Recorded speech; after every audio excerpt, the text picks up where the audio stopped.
We're recapping Manchester United's 3-0 win against the Foxes of Leicester. They were up at Old Trafford, and Ruud's Reds ran riot once again, sir. Clean sheet. I think it was the first time the Foxes haven't scored a goal all season in the EPL.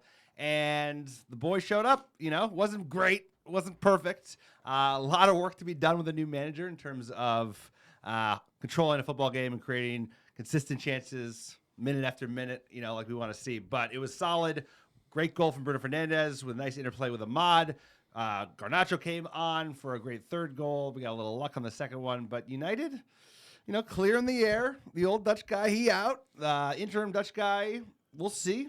I don't think he's going to have a role to play with the Portuguese maestro, not Magnifico. We're going to have to figure out what Ruben's nickname is. I'll have to earn that. But a lot to be excited about. Great way to end 3-1-0 for Ruud van Nistelrooy in his interim run at Manchester United manager. We'll see him off. He'll land on his feet. No big deal. But what's exciting is who's coming in on Monday, visa or no visa. I can't wait to see Ruben Amorim as Manchester United manager. He's going to look the part, sir. I'm ready to go. No, and it's just a great transition into what is going to be hopefully the man, Ruben Amorim. The way he's coming in, you couldn't do it better. I mean, comeback win against Braga, who he used to coach, crushing City in the Champions League. And there's a little back of my brain that's just like, he's going to come to United and it's all going to go to shit. I'm just trying to keep that voice down, be hopeful for the future, because he's got so much steez. It's oozing out of him.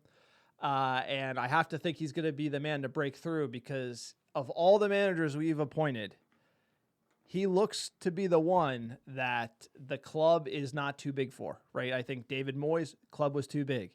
LVG, you could argue it was... At that age. I think LVG held it pretty good on his shoulders, but he lost it with the West Ham hoofball. Falling over. The printouts. He lost it there a little bit. Then Mourinho, he was in decline, and then that was like the toxic ex-girlfriend, like, it's not you. It's like yelling at the press about United's European. That was brutal. That was brutal. I think Ruben Amorim seems like very cool and collected.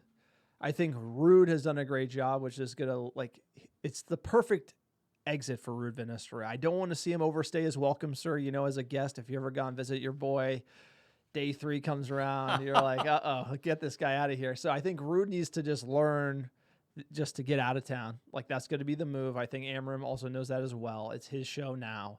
Ruud, go somewhere else, manage. If it works out, the footballing gods, he'll come back to Old Trafford looking good, well-dressed man on the touchline. Love the energy. I think he has a bright future in management. So just a great time to be a United fan, especially after the rough start to the season. I mean, we've been watching some games where we're winning, scoring goals. The vibes are high. That's what we need. And now it's down to business, because bluffers have been put on notice that Amorim's coming in whenever his visa's cleared, and he's going to start kicking ass and taking names. And we need that at Old Trafford. And I can't wait to see how he sets up and what he does with this team. Yeah, and I'm excited. And I think all fans are excited. They're excited about the change that's coming. The team, in terms of the appointment, he fits the profile exactly what we need. And I don't think we've ever been more ready than we are today for a new manager of his type to come in, because there is a front office that can make sure that, he doesn't have to have too much responsibility on his shoulders and do too much, do recruitment and be the manager. So let him get the boys fit and fire on the pitch, get the most out of the lads that he has available. We're going to need seasons and years to build this squad, so it's going to take time. The fans need to be patient. But like you said, it doesn't look like he's going to sweat the kind of big shoulders that he's going to have in order to hold the weight of this club, because being Manchester United manager is not for everybody. We've seen that in the past, but he looks a cool operator. I'm very excited to see which players step up, which ones drop off. I think we're going to find that pretty quickly, because he's going to expect lads to run for him, something we've had a challenge with in the past at this club. And you know what? Everyone gets a free start, but there's going to be nowhere to hide, because this football team, we have a lot of games, and he's going to have the pressure on him right away. Quick PSA for the podcast. You like the American Red Devils? Check out our YouTube channel. We are now on YouTube in a big way, launched this summer. If you want to support the podcast and independent fan content, please go there, like, subscribe, comment on our videos. If you like any of our takes or you hate them, Feel free to troll us down below on the YouTube feed. We'll read out the good ones live on the podcast. And if you want to go the extra mile, check out our Patreon page, patreon.com/AmericanRedDevils. Our Patreon supporters, they are the best, the top Muppets out there. Support us on Patreon. They enable us to do things like YouTube. So please check it out and support us on Patreon. Our website, we got merch, we got hoodies. This is the old school ARD badge hoodie. We got the ARD trucker hat looking pretty sharp there. If you order anything on our website, americanreddevils.store, Alex personally ships it from his garage to your front door. For fans, by fans. That's what it's all about. We also have a great website, americanreddevils.com, fan blog content. We're getting that Muppet take out to the world. And sir, tell them about iTunes reviews. You can find us iTunes and Spotify, wherever you get your podcasts. 5-star reviews and iTunes reviews. They're a great way to help the American Devils get followed. They go a long way to finding other top Muppets like yourself. And we're giving away free merch. All you have to do is write a 5-star review on iTunes and or Spotify. Send a screenshot of that review to americanrevils@gmail.com with your mailing address, and I'll personally pick, pack, and ship some free ARD gear. Send it right to your door anywhere in the world. Keep those reviews coming. We'll keep the merch flying, sir. I want to see some 5-star football from this team. Let's get into it. It wasn't quite 5 stars. The scoreline was. But you know what? When you're in the interim period and you've kind of cleared the air with a manager that was here, that was kind of weighing things down, making the easy things hard, goals just start going in. Even when, I don't know what XG we created, but 3 goals was fun. That's right. We're breaking down Manchester United versus Leicester City. Let's get into the starting 11. We had Onana in net, Dalot, Delit, Martinez, Mazraoui back 4, Casemiro, Ugarte midfield, Diallo, Bruno, Rashford on the left wing, and Højlund up top. What did you think of that lineup? Strong 11. I like this a lot from Ruben van Nistelrooy. He was continuing to prefer the Casemiro and Ugarte holding. And then Garnacho, he's getting a rest. Ahmad deserves a start after his excellent performance midweek. Sir, what do you think of this 11 when you saw it? And we might be seeing the back 4 for the last time here in a long time at Manchester United. Look, I like this 11. Going with Ahmad again, great call from Ruud. Højlund needs to eat. It's been frustrating for him. He just needs to find the back of the net however he can. Rashford, I didn't love.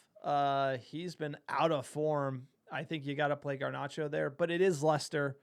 They're drowning. We are drowning with them at the bottom of the table, but we are a better team. At least the wages would suggest. How do we start the match? United were in control from the offset in the same way that, we scored early against Leicester in the EPL Cup a couple of weeks back. We scored early once again, and Bruno Fernandes, he had his impact, sir, in the 17th minute. Nice bit of play between him and Amad Diallo, and we were off to the races. You love to see it. Portuguese Magnifico getting ahead of steam before the Portuguese manager comes in, and hopefully we see more of this for months and years to come. Let's get 17th minute. From Liverpool, from the Aston Villa corners.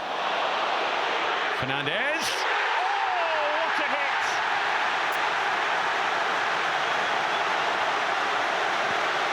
His 250th game for the club, and his quality shines through. What a beautiful hit! And it opens up the game in Manchester United's favour. I just saw Rashford and Ahmed. I mean, we were just watching this game live. Ahmad's tearing it up. We're talking that, how could Ahmad not have played the past 12 months? And then the back heel to Bruno, incredible. And then Fernandes does what he can do with time and space, and what a deft finish. And a great goal between two players that are, catching form right when United needs them to. Bruno has had a tough run of it. He has certainly started the season struggling, not looking himself, looking he played too many minutes. But in the last 5-6 games, especially since the previous manager is gone, I feel like he's getting back to his old self. I'm excited to see what it looks like in the new formation. But it was a great goal, great finish, and great build-up as well. Love to see it. Yeah, we didn't have to wait too long for the next goal for Manchester United. Would be called an own goal, but Bruno was right in the mix. Header this time, up the middle. 38th minute.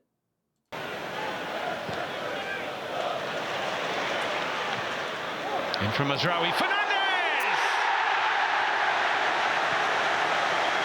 What a day he's having!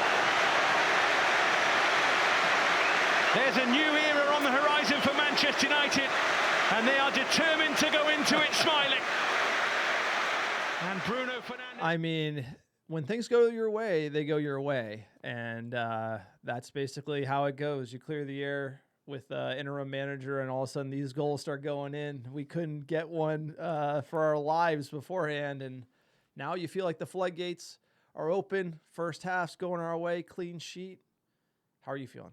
No, I mean, you love to see it. You kind of feel like, I could have used some of these goals over the last few weeks, even when they were earning goals. I'm glad they're coming now. I'm glad they're coming because the players look like there's a burden off their shoulder. They look like they're playing with a little bit more freedom, a little bit more happiness, especially that first goal between Bruno and Ahmad. But this as well, just like it's a good team goal. Masraoui with a great ball in. He continues to impress. I think he's going to really stand out under the new manager and just, get a little luck. We could use a little luck. Why not? 48th minute, great chance for Ahmad after a great run, but he hits it right at the keeper. And then the second half, it got a little dull. Leicester kind of, they looked like United of old, not really pushing for anything. Ruud felt this one, and I like the early sub, 57th minute. Double, Evans and Garnacho for Delot and Rashford. I like this change. Garnacho, get him on the pitch. He's, our great young talent, and you got to get him on the score sheet.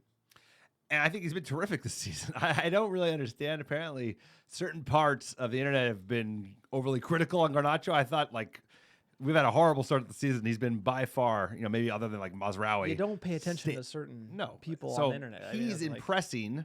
No, but apparently, Bruno talked about it. Bruno talked about it after the game. I know, but I wasn't even aware. But all I'm saying is he continues to shine. He is such a stud. He's got so much upside, and he puts in a shift, and he offers something that United – before Ahmad started playing, just no one else was willing to take players on again and again. So good for him. He gets rewarded in the second half, sir, as he should. 69th minute, Leicester had a nice chance. Onana, great save. And then 79th sub, Xerxes and Eriksson for Casemiro and Højlund. I thought Cass had a good game. Højlund a little frustrated, didn't get involved. But like we're talking about Garnacho, 82nd minute, he would get his goal. Just opens up the whole field for Bruno Fernandes. Support right and left. He chooses Garnacho, who goes to Kearney! Magical! I mean, you've seen him hit this and hit the bar how many times this year? It's going to go in. So, I mean, he's got it. And not to mention the amazing bicycle kick he had last season.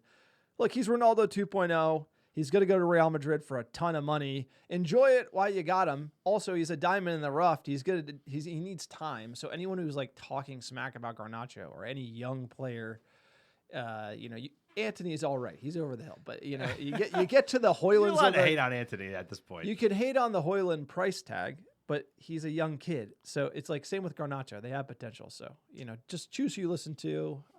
People start talking like that, you're just whatever. They're ours. There are players. I mean, we have to protect our players. We should be critical. Yeah. We should be hard on them when appropriate, and call out bluffers when appropriate. But dude, he's an academy lad. He is carrying weight for this team. This team is dying for goals, and he never is afraid of the limelight and looks pissed when he gets pulled off. And that's the look of a player that wants to make it to the very, very top. Is if he's getting yanked, he's furious, and I love that. And like you said, matter of time before he goes to the Iberian Peninsula, sir, but we can enjoy him while it lasts. That was it. The stat sheet, you want to see it. Although shots on target, Leicester did have 5 to our 3. We had 13 shots to their 6. 52% of the ball to 48% to Leicester, but we're not getting into the details just yet. This is an interim manager. It's all about the vibes. It's all about getting the clean sheet. And this is an amazing stat. Since Ruud took over, he won 3 matches at Old Trafford. Erik ten Hag had won 3 at home all season to date. I'll get you fired before Thanksgiving. So I'm glad that Ruud has steadied the ship the way he has. We just always have a way of former players just, they can maneuver 4 or 5 games, no problem, a la Michael Carrick. So some great performances, some decent, some great results as well. So it's exactly what you need because it puts us in a better position before Amorim comes in. He does have a tough run of it. We'll talk about that a little bit later in the pod, sir. But Ruud has done a terrific job. Now +8 goal difference, too. +8 Jesus. goal difference over that period. That's just the boot. That's just the juju being cleared. And No, Erik Ten Hag taking it with him, bro. And it's like goals are going in. It's a weird phenomenon. We've been watching this game for over 20 years. Like, it isn't like the NFL where you have like schemes and plans and like coaches have to stay the whole time. Football sometimes is about vibes. We've seen it get turned around, and the vibes were bad, and vibes were bad, and once they're bad, it's like they got bad under Mourinho, couldn't recover, right? He and certain managers, once the vibes go bad, for whatever reason. In world football, it's hard to turn it around. Let's check in with the vibe master himself, Ruud van Nistelrooy. Well, I can only describe that moment, how I felt it, and as a closure of this block of 4 games, it felt like a closure for that period, and the future is open. That's the way I felt it, and it was a moment. It was a beautiful moment to be able to share that with the supporters, and special. Ruud, you've come in and won 3 games. The situation's stabilised. Now a new manager's coming in, and we've spoken a lot about he plays with 3 at the back, he plays with wing backs, inside forwards. Do you think the squad here can easily fit into that kind of transformation? It's a very good question. What for me is important, that when I started as an interim at the beginning of this 4-game period with my other colleagues and staff, to stabilize and to continue playing what the players are used to, 85%, and put in little tweaks. All right, Ruud van Nistelrooy. Simon Stone with a really detailed question that's kind of not going to it's going to get a non-answer. That's like a non-answer question. Like, can this team play the way Ruben wants to play? And you're not going to get anything out of him on that. But look, side note, we have had a photo of Ruud van Nistelrooy, autograph photo in the pod bunker hanging up there. He is the second manager on the wall next to Sir Alex Ferguson. The footballing gods. Is he going to return in some way in the future? It feels like now he's a manager on the wall. He used to just be an amazing striker on the wall. And he had a role to play, especially if this new manager comes in and comes in flying, which I don't think we should set our expectations that high. But he cleared the air. He played an important role. And this is like, you don't want things to go to shit before the new manager comes in. So he's done that well. He has looked the part since he's been here. I think some of the players have responded in a major way. You can see Ahmad is a big fan of Ruben van Nistelrooy, and you never know. He has something to learn, though. You could tell he would get exposed over time. Oh, yeah. Right? Like, he needs to go to, like, a Fulham in the EPL, like, just a different EPL team and see if he can hang. And then that will really determine it, right? Because that floor we've seen a lot of people struggle at least over, multiple seasons. And so it'll be interesting to see where he goes next. Like a Palace. Can he go to a Palace and keep him up? Keep getting plays in football? Because the Palace of the world that used to, like, always be safe, middle of the table. I mean, the league has just gotten so insane. It's gotten so insane. Forest are fighting in the top 4 with Arsenal. It's not going to last, but... No, I know, but it's fun. It's fun to watch either way. So let's get into the stats. Digging into the stats, XG crushed them 1.1 to 0.63. X threat, Leicester did have some attacking play, although United dominated the final third with the field tilt at 61%. Formation, a little less discipline from Manchester United. It was a poor Leicester side. That's what you can expect. A lot more players, average positioning going to be forward. Looking almost like that back 3 there, and that's similar to how Amorim likes to play, with one defensive wing back, one more attacking wing back, and then the midfielder getting involved. But Ugarte, Casemiro with 2 good games, I feel.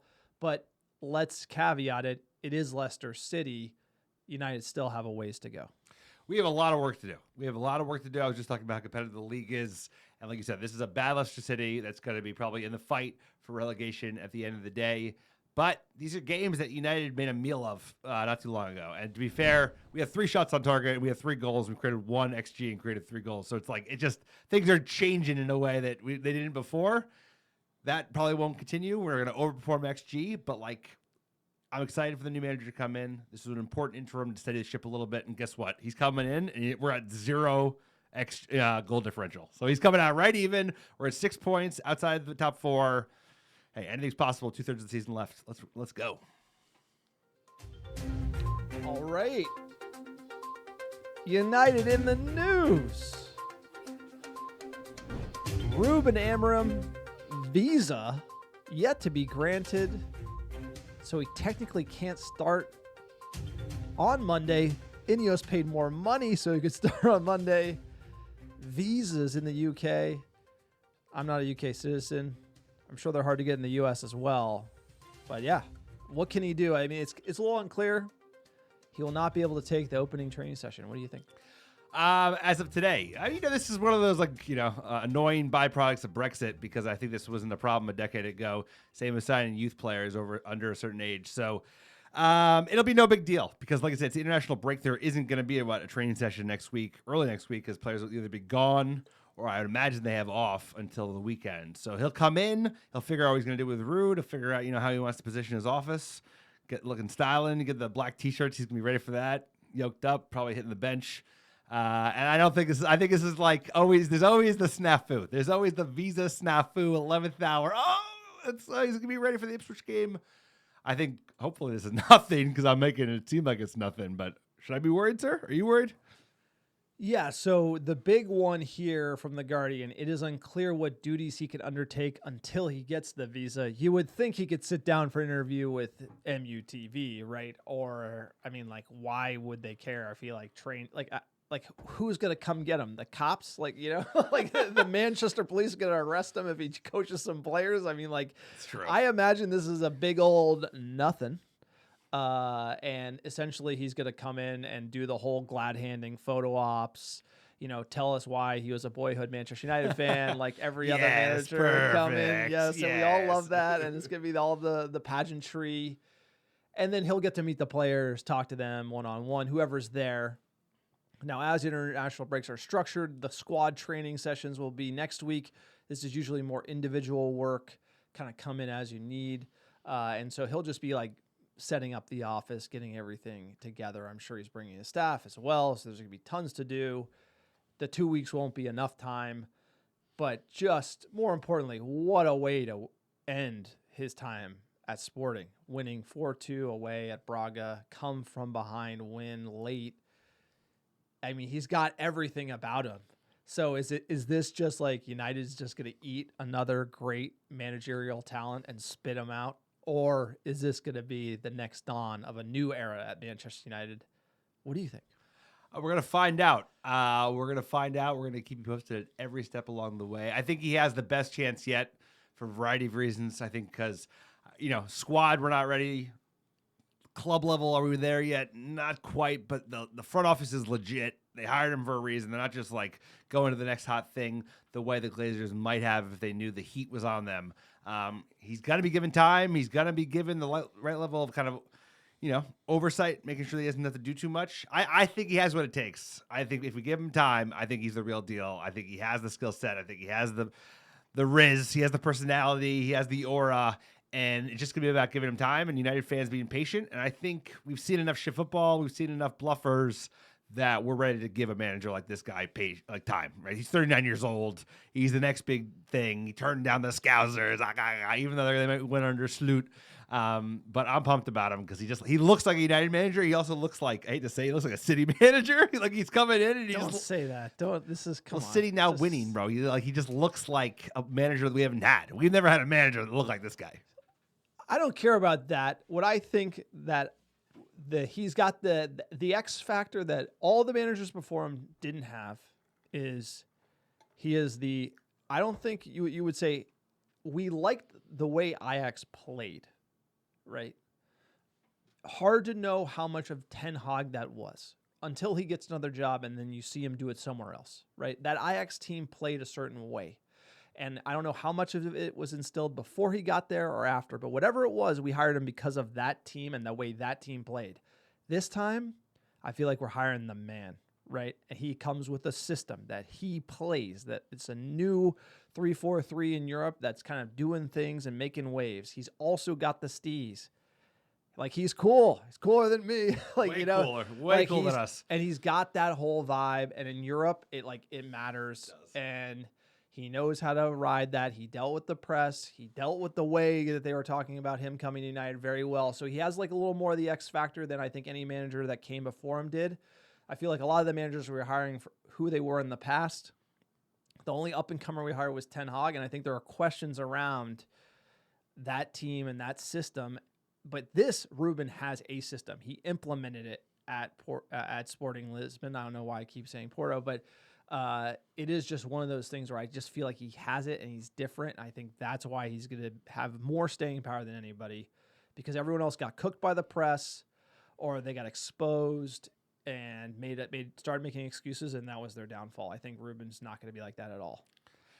I totally agree, because I think the reasons that Ten Hag failed, I think he doesn't have those deficiencies. I think the personality, I think handling the press, handling the fans. I think there's a big element of like Ten Hag screwing the pooch by just gaslighting the fans for a year. We get sick of that shit. Just tell us the truth. Be like, we're not great. We'll work on it. I'll tell you, he'd still be in the seat if he could just do that for a year. So he's going to be given time to fail. He needs to be given time to fail. He needs to be given years to build the squad. And I think, like you said, it's like, I don't give a shit about the 3-4-3. If that's he even said, he's like, I'm not going to play the way that Sporting's playing right now because of the circumstances and who I have available. But you're buying the man. You're buying what he can become, who he can build into and grow into as Manchester United manager, because this is a different ball game than turning Sporting around in the Portuguese league. This is turning Manchester United around in the English league, the best league. That was a big deal. Oh, it was a big deal, but this is a bigger deal. This is a bigger deal. This is like, you know, you climb Kilimanjaro. By the way, now we're climbing Everest. Ten Hag at Ajax didn't come into a failed team and organization and then brought them. You know, that team was doing well, right? You know, we played them in the Europa League. Like the squad was there, the team was doing well. Ruben came into a failed situation and then turned it around. I mean, like, so.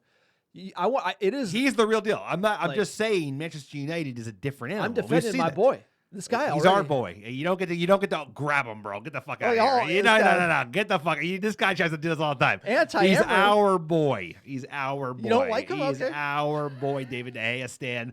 I'm all in on Ruben Amorim, and I think give him time. He's gonna get there. 3-4-3 or 4-3-2-1 or who gives a shit? He'll figure it out. All right, let's jump into some fan questions. What did you guys think of the dub here?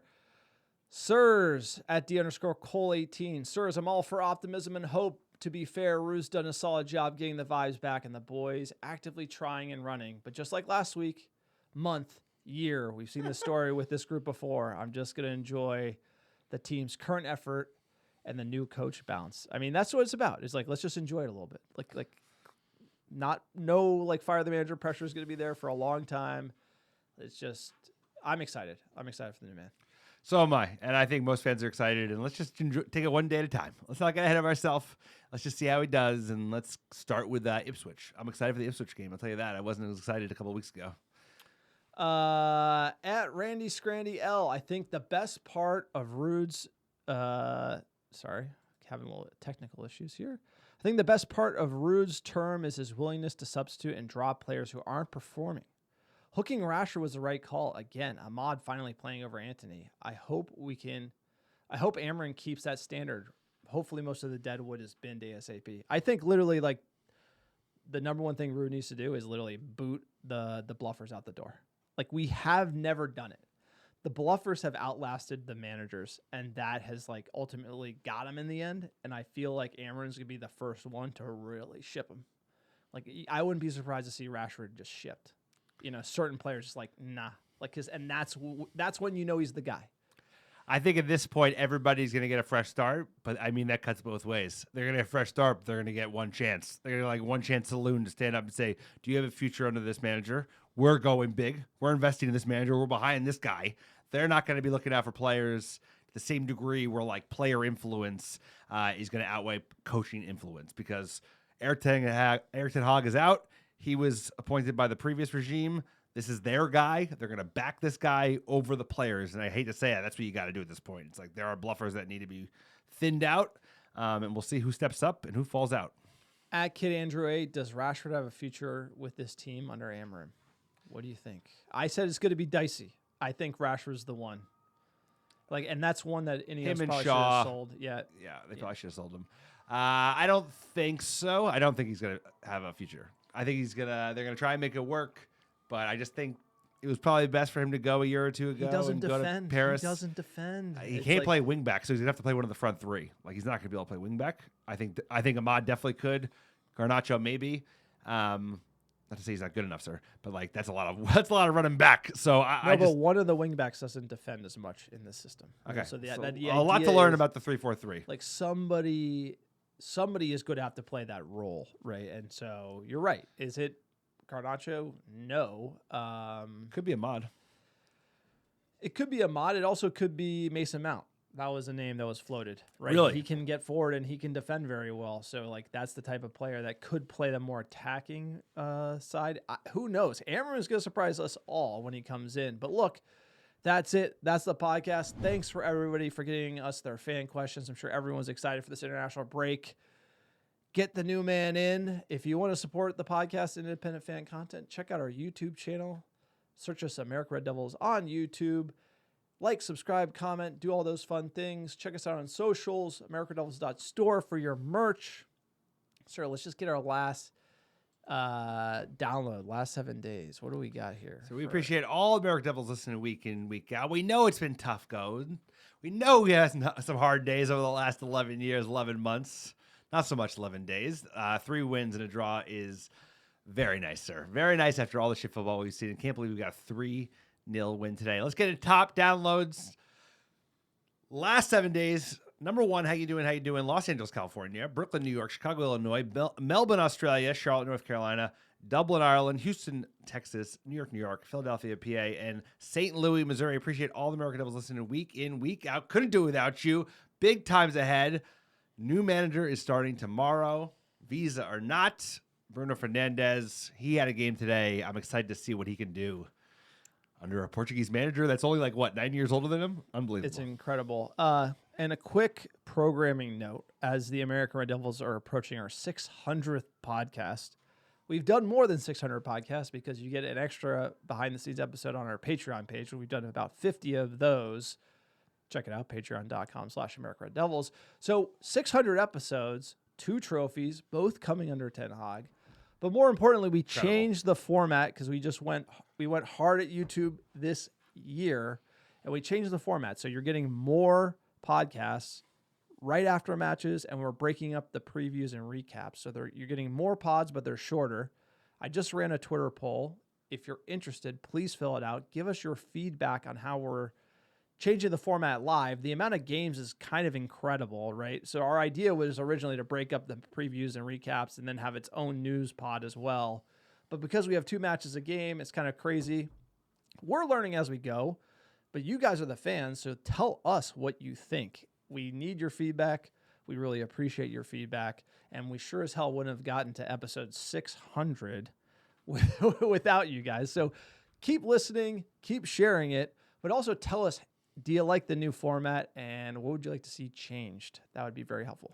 It goes a long way. We wouldn't be here still if it wasn't for our great fans. So don't forget to like and subscribe on YouTube and give us feedback like John mentioned. The more we hear from what you're looking for, what you'd like to see, what what we could change, the better the pod and the YouTube will get. So we appreciate all of you. A lot of exciting things happening. Future is bright, sir. For today, I'm doing an oldie.